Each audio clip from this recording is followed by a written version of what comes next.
talk today about mental health awareness. And I think it's an important conversation to have.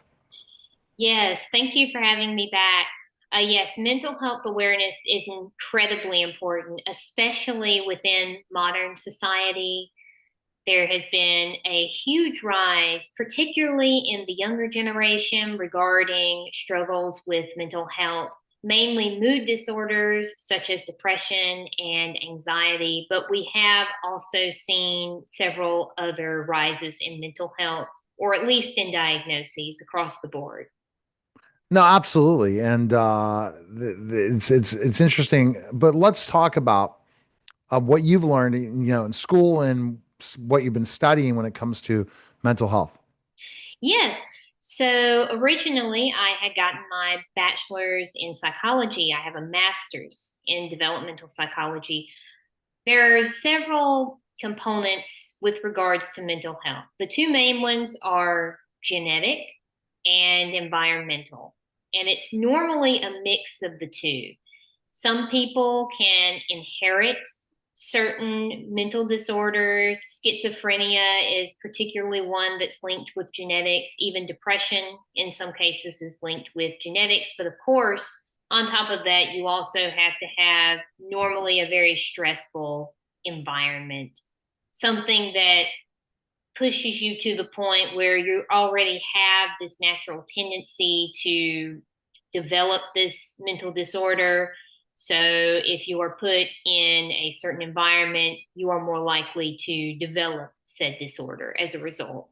And you see this a lot with not only things like physical abuse, but also even emotional abuse. In some cases, bullying can also have a huge impact on mental health. It really does vary from person to person, though, especially with younger people around my generation and younger. What do you think are the biggest challenges that lead to that? You said some of it is genetics, but there's other reasons. Yes. So, a really huge one is childhood foundation. Parenting styles can be a major component. I know a lot of people, especially in Generation Z, had begun to use the internet. Not that the internet in of itself is a bad thing, but if a child gets on the internet with unlimited access, that can definitely create issues because the child may be exposed to things that they should not see. They may connect with other people who are bad influences. It's very similar to if you have a kid in high school and the kid begins hanging out with the wrong crowd. It's that same mentality, but with social forums and social media. On top of all of this, children are also seeing all of these influencers who are telling them you should feel bad about yourself because you don't look this way, you don't act this way, you don't have this much money. We've gotten to the point now where we have little girls who have 14-step skincare routines at 12. Yeah. Unreal, right? Yeah, exactly. I mean, they're so focused on that in so many ways. So once what how do we identify and we're talking about mental health if somebody has a problem? Yes. So, although only clinicians can really diagnose, there are typically clusters of symptoms. One of the most prevalent disorders that I would say one would need to watch out for is depression. Normally, if a person is struggling with depression, they tend to try to wear a mask, but you can tell through things like hypersomnia. They may sleep more often than usual, extreme changes in appetite, where they won't eat a whole lot or they will eat an extreme amount, and it will cause weight changes. There are even some forms of self-deprecation. Some people with depression use that to cope. They will have self-deprecating humor. There are lots of different things, and each one in of itself does not necessarily point to depression. But if you have somebody who is coming in and they're displaying that they're generally feeling upset, they're having these other symptoms on top of that, that would probably when you could notice that something might need to be addressed. Something might be going on. Right. And that something going on is interesting to look at in so Yeah, many ways. You're like, really? Oh, okay. yeah, exactly. And again, it is very difficult to tell in some cases because some people are very good at it. And there is also this problem in society today, especially among men, where men are taught to suppress their emotions to the point where you don't necessarily know if something's wrong until something drastic happens. And it really matters a lot to go through and make sure that we understand the symptoms, make sure that we are educating people on what the different signs are. And also, I would even say just talking to somebody, checking Right. up on them every once in a while, especially parents. Talking to your children is extremely important. Hmm.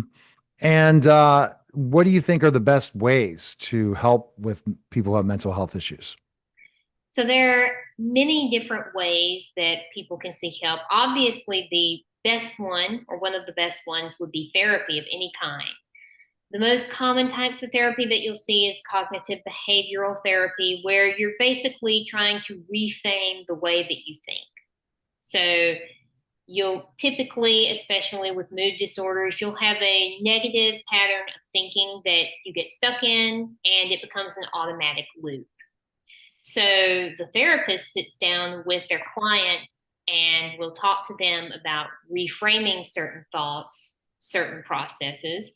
Exercise is something that you can do outside of therapy, physical exercise. It's not only healthy for your body, but it's also healthy for your mind as well. Exercise releases endorphins.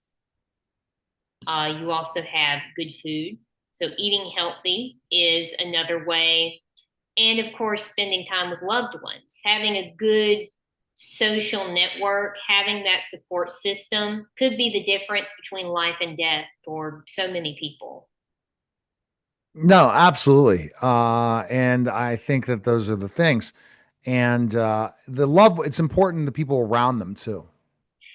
Yes, it is very important. If someone is struggling with mental health issues, particularly in a family setting, it can also affect other family members. So you have this interesting dynamic where you might have a parent that's suffering, and because the parent was suffering and was not coping with that disorder correctly, their child might end up eventually developing that disorder. They may not learn the coping skills that they should. A lot of this is based on learning the correct coping skills to deal with those negative emotions in our day to day life. Yeah, absolutely. And if what would you be your biggest tips for people when it's regarding mental health? I would say the first thing is do not burn yourself out. Burnout is incredibly common, especially over here in the United States, because we live in an environment that really promotes working hard. And working hard is great, being productive is great. But if you are coming to a point where you feel like you are making more mistakes than usual, or you're more tired or irritable than usual, just taking a few minutes to step away and have a break, if that's possible, can really help. Again, making sure that you have exercise about 30 minutes, maybe even 15 minutes a day, because I understand that some people, they have very long work hours or they have children. So that can be especially difficult. Getting involved with family members and with social events as well. That can really help, especially on weekends. If you have children, you could attend various events that are centered around children and you can meet other parents that are there. If you're single or you want to hang out with your friends, you can definitely try that. There's also church as well. That's a great way to get the social support that sometimes we need. In your writing for your books, do you look at those specific things and trying to bring up things about mental health in those conversations that you write? Yes, yes, I do. Especially within my current book that I'm working on, a lot of what is portrayed is a realistic portrayal of depression.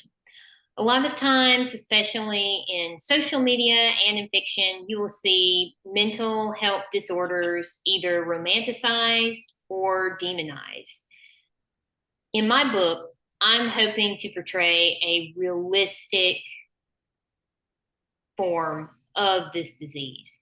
So I am trying to not avoid the uglier aspects of these mental health disorders, but at the same time, I'm not trying to demonize these disorders at all. And again, I also go through different ways of healing throughout the book. And that's key. I mean, absolutely, because that the healing process. So you definitely see that it can happen when you're going through something hard. You still can heal. Yes, exactly. Exactly. Especially there are different things that work for different people. So you do have to keep that in mind. Sometimes what works for one person may not work for another, but the key is to build those skills that you know will help you in the long run. And that's something that I'm trying to portray in this book. Okay. All right. Soon we'll be able to find more information on you, except social media. Right now, Grace Jenkins, author. You're on TikTok, Instagram, and YouTube. More to come for sure. Yes. Appreciate it. Yes. Yeah. Thanks. All right. You're listening and watching The Neil Haley